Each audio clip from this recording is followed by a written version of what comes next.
ngi daal di koy càmbaraat bu baax a baax ginnaaw bi nga xamante ni procureur daal dinay lankal opposé wu ci boobee décision Alaaji Rawaan ne ko nga ko daal di gisee une ordonnance de non-lieu loolu la ki nga xamante ni moom moo di juge bu premier cabinet daal di rendre concernant li nga xamante ni moom moo di dossier de surfacturation jëm ci wàllum ceeb bi naka nga daal di gisee décision du juge.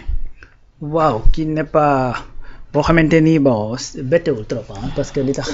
may wax loolu mooy il faut qu'on se rappelle que kii nga xamante ni mooy Mansour Faye bi nga xamante ni parce que dossier boobu la. dossier Mansour Faye. ñu leen doon topp ci surfacturation ci wàllum ceeb loolu nag rapport la. boo xamante ni Cour des comptes moo ko defoon wax ne effectivement bi ñu xoolee ci li jëm ci wàllu Covid 19 bi mooy fonds force Covid 19 bi li nga xamante ni moom la ñu joxoon ministère ba du yoroon wàllu solidarité ak ñoom seen di Mansour Faye dañu gis ne. par rapport ak décret ba nga xamante ne moom lañ fi arrêté ba fi nekkoon. te fixé woon prix ceeb donc dafa am surfacturation mu def ko rapport noir sur blanc Macky Sall commandité ko woon ñu def si ay enquêtes ba boucler enquêtes yi ba jébbal ko bureau procureur lépp taxaw maintenant bi régime bi changé procureur daal di jël loolu tout simplement daal di koy nu ma koy tuddee transmettre juge d'instruction ba mu ko war a transmettre. maintenant bi loolu amee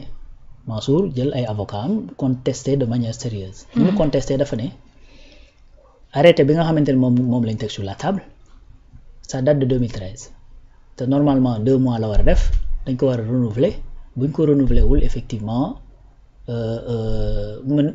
kii bi décret boobu amatul lieu d'être kii boobu arrêté boobu maintenant mu ne moom moment bi muy jënd ceeb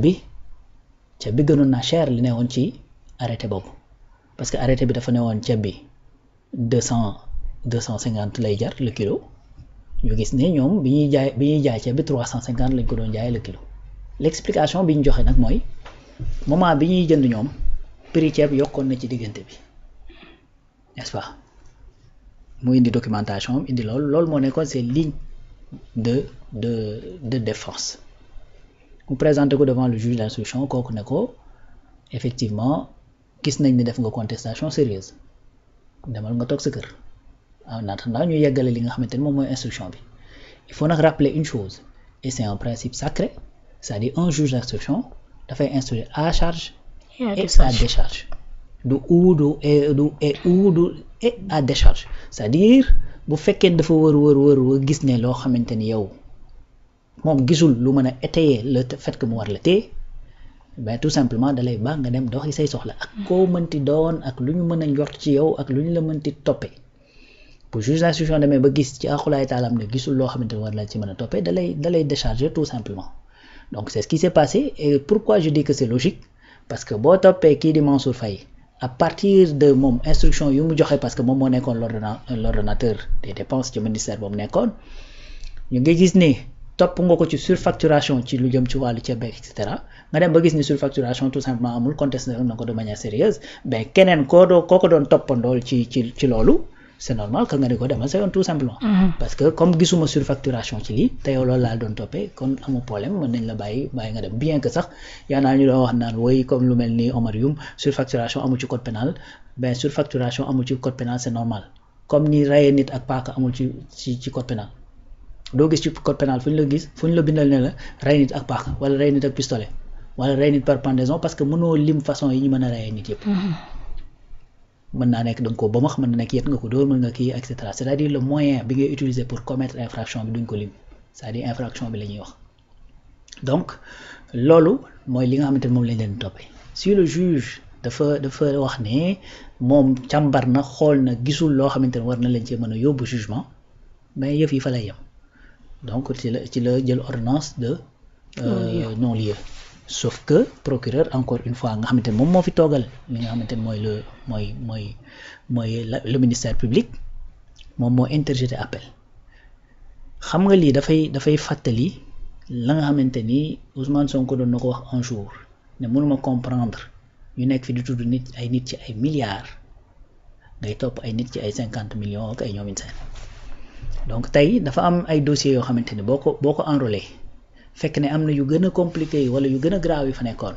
nga bàyyi ko fa topp ko ci yi nga xamante ni ñoo gën a ndaw bu lu mel nii amee boo ko toppaatee ci leneen ñu ne finalement kat dafay drogue acharnement. moo tax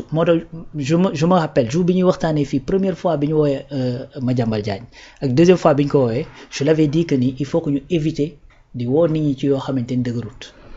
booy woo nit woo ko ci loo xamante ni da lay leer ni lii dara lu solide mi ngi tegu donc c'est ce qui s'est passé léegi nag bon justice moom moo gis loolu. Aussi tamit il faut dire une chose ki nga njort ci moom mu jël ak mën ko prouver ni jël na également c'est deux choses différentes. fii dañ fi gis koo xamante ne dafa toog ci réew mi ne jusqu'à l'extinction du soleil du ngeen gis li ma jël am na sax ñu ko waxoon ni jëloo da ngaa ne duñ ko gis. comprendre nga donc c'est ce qui s'est passé en toute objectivité juge d'instruction moom moo def instruction ba mu jeex keroog ba mu ne Mansour Faye def nga contestation sérieuse ci la ñu waroon njort ni fii lay mujj. que ni effectivement fa muy mujj mooy tout simplement ñu ne gars yi toppatuñ leen dara ndax ka nga xamante ni mooy ndeyu mbil gi buñ nee gisuñu dara lu ko topp ñi nga xamante ni dañ ne ñoom la àndal def mbir mi kon ko ñooñu mënumaa gis ci lan lañ leen war a mën a toppee. donc comme dafa ne procureur nag dafa def appel on attendra de voir appel bi fan lay mujj ndax effectivement dafa am lu bees loo xamante ni da ko yor pour mën ko verser dans le dossier yu ni mel parce que contestation bi nga xamante ni procureur di def mën na koo soutenir fii.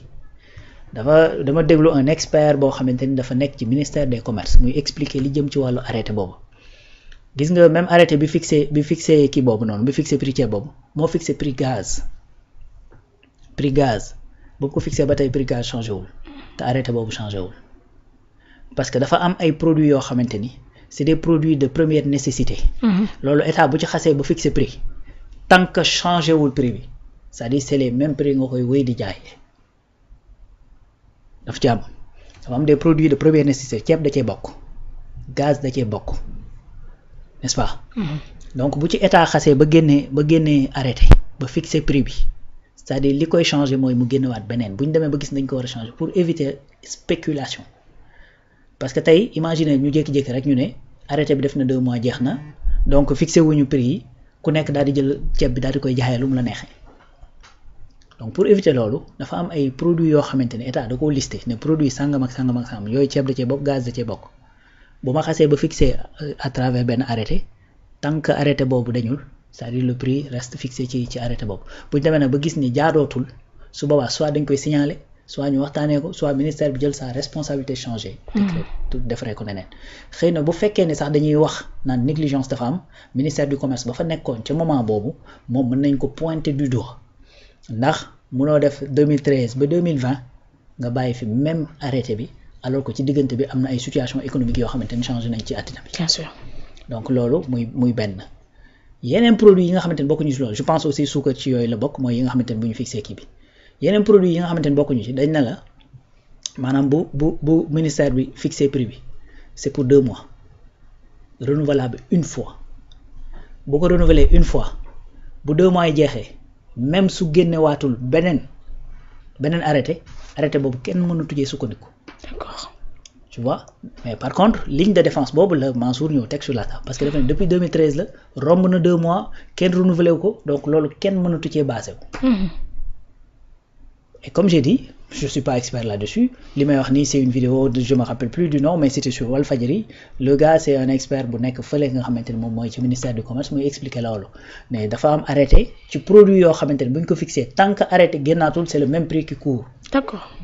parce que yooyu c'est les produits de première nécessité c'est les produits de base. lu mel ni ceeb lu mel ni suukar lu mel ni gaz yeneen produits yi nga xamante ni bokkuñu ci liste boobu bu ñu leen defalee arrêté 2 mois. c'est renouvelable une seule fois même prix boobu mënatuñ ko fixer parce que prix yi dañuy changer le marché dafay changer. n'est-ce pas donc xëy na su fekkee procureur dafa interjeter appel mën naa am ne lii may wax xëy na moom lay indi teg ko sur la table su boobaa nag mën na indi d'autres rebondissements ci li nga xamante ne moom mooy dossier bi. en tout cas on attendra puisque appel da cee am ba xam réellement fan la wane di mujjee ki gëtam mais de toute façon man jàpp naa ni aujourd'hui il y a des dossiers. qui sont des dossiers beaucoup plus lourds qui sont des dossiers beaucoup plus complexes yoo xamante ne war naa mën a tegu sur la table ñu caytu ko xool ba nga xamante ni loolu danañ ci mën a am lu leer plutôt que yenn dossiers yi nga xamante ni c'est assez léger ba nga xamante nit mën na cee dem rek wuy jiwaat dem ñibbi këram encore une fois problème bi muy indi ak perception bi muy indi mooy bis bu beneen dossier ñëwaatee ci kawam leen ne yow kat finalement lii acharnement lay nduróol ak yu demee noonu te gars yi mën nañoo jël loolu tout simplement glisser dossier bi foo xam ni nekkul foofu. bien que nag man comme je dis tout le temps waa ji lu mu yooxu naam politique et cetera nangam tant qu'il y a un dossier en règle rapport wala dara bu tegu sur la table c'est-à-dire il aura beau crier politique là et cetera l'essentiel mooy y a un rapport boo xamante ne dafa tegu ci kawam te loolu mënu koo weddi. alors pour jaayanti loolu justice ci boppam ñoom ñoo ci daal di war a def li nga xamante ne moom moo di liggéey bi war balaa ñoo wóolu nit ñu xool dossier ba xoolaat ko càmbar ko bu baax ba mu leer ne ne kii bu ñëwee du am lenn loo xamante ne nii war na ko mën a daal di teg sur la table wala mu daal di parce que une ordonnance de non-lieu bu ñu ko defee ci ab dossier rek day mel ni dossier ba nañ ko waroon a téye carrément wala dossier ba amul woon fond boo xamante ne nii lu jaroon nit ki ñu koy woola sax ba di ko téye ak liñ ko téye yëpp moom Mansour Faye. waaw bon xam nga tamit bon man sax ci sens boobu laa abondé mais il faut comprendre que ni ki ñu woo kaka woolu ñañ jàpp ne ñoom la tooñ ñoom ñëpp ay sénégalais lañu aussi soumis à la loi donc tey mën nga ñëw ñu yóbbu la ci yoon yow nga def sax te ko la fa yóbbu du mën a prouver li nga def des fois tamit ni mën na laa yóbbu ci yoon fekk ne xëy na defoo dara sax n'est-ce pas moo tax ñuy wax sax présumé innocent jusqu'à ce que tu sois condamné de façon définitive et même suñ la condamné de façon définitive am nga possibilité tijjiwaat le dossier su fekkee da nga am lu bees loo xamante ne laa mën a innocenté. Effectivement. Très bien donc kon le principe c'est l'innocence ça c'est voilà c'est bouclé teg nañu à côté. Deuxième chose mooy procureur bu fekkee dafay préparer dossier ben da koy préparer de sorte que ben moom day def toutes les chances de son côté pour mën a diisal dossier pour mën a xam mën a am luy étayer moom li muy wax et cetera d'ailleurs loolu tax sax ñu koy jox la possibilité mu mën la téye pour dem di càmbar ak ñoom seen donc loolu dafa kii léegi à la base c'est-à-dire rapport bi nga xamante ni teg nañ ko sur la table rapport bi affaire surfacturation la doon am. mooy lañ ci doon wax lu jëm ci wàllu surfacturation ci ceeb beeg yooyu moo tax sax ñooñu ñu teewoon ñu tee leen ba ñu cautionné à hauteur de 2 milliards et quelques. mooy ki nga xamante ne moom mooy Moustapha Ndiaye boobu. Je pense mooy. Mohamed Dieng. Aliou Sow également qui était le DAGE. également. L'importateur. Voilà donc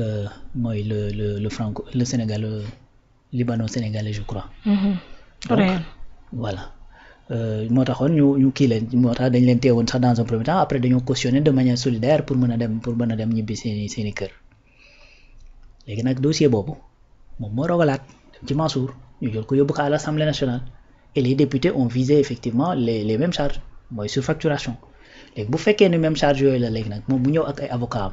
indi ay éléments de preuve encore une fois il a droit à un procès équitable. Parce que quel que soit li nga xamante ne moom lañ lay toppee même le pire criminel dans ce pays-là a le droit d'avoir un procès équitable bien que yeggaguñu woon ci procès mais même enquête bi dafa war a impartial donc juge bi gis ne indi na loo xamante ne mën na étayer ne moom deful surfacturation juge d'instruction bi lu mën a def mooy mënoo ko fa téye contre tout ça. N'est-ce pas parce que juge d'instruction aussi dafa am lu ko tënk muy la loi muy code pénal ak code de procédure pénale. Bien sûr. N'est-ce pas donc. loolu moo indi kii bi donc mën nañ bañ a sax wax ne peut-être légèreté dossier bi et cetera bon nga sànq sax loolu laa wax bon pour ne pas être incohérent aussi dossier bi xaw na léger d'accord mais xëy na loolu donc lañ disposé woon pour l'instant. te xam nga Sénégal aussi ñun tamit des fois mën nañoo yàkkamti ay mbir ba loolu ñëw ñu gis ne nag bon niñ ko defee yàkkamti na ba finalement la waroon tegu sur la table yëpp tegul mais encore une fois balaa ñoo mën a gën a prononcé wu il faut que ñu xam lan la procureur di tegaat sur la table comme def na contestation donc comme def na contestation sérieuse et puis on attendra ba xam loolu dina kii ak yooyu. comme du moins comme def na appel de la décision. Bien sûr. On verra qu'est-ce qu'il va mettre sur la table mais man jàpp naa ni bu weesoo lii may wax nii lu jëm ci wàllu débat bi nga xamante ni débat juridique bi am ci arrêté boobu. ndax dafa doon wéy di valable ba tey wala dafa arrêté woon je crois que ci foofu la mën a abonder pour mën a tout simplement dugalaat requête bi mu dugal. donc une fois que bu fekkee dañ ko débouté on verra ndax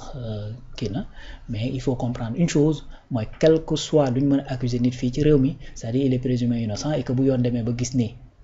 amul ay éléments pour mën ko loolu ils sont tenus tout simplement ne ko bàyyi demal sa kër ba ñuy gis loo xamante ni mën na ko téye. bien sûr muy noonu loolee la Mansour Faye xanaa xamoon ba buñ koy daal di waxee pour ñu cautionner ko mu daal di bañ na du daal di cautionner surtout bu xamee perception bi nga xamante ni sénégalais yi moom la ñu am ci wàllum caution buñ la daal di jiiñee dara rek boo cautionné wee li ñuy njëkk a xalaat seenum xel mooy yaa ko def da ngaa bañ a tëdd kaso moo tax nga daal di yëkkati koppar joxe ko moom mu daal di bañoon ne du joxoti benn koppar boo xamante ni da koy daal di cautionné ñu téye ko mu daal di def li nga xamante ni moo di contestation sérieuse. Je crois que en fait est-ce que ça, au final il avait accepté de cautionner. en 2 milliards yi ko Marème Faye waxoon. Voilà et puis après dañ ne effectivement terrain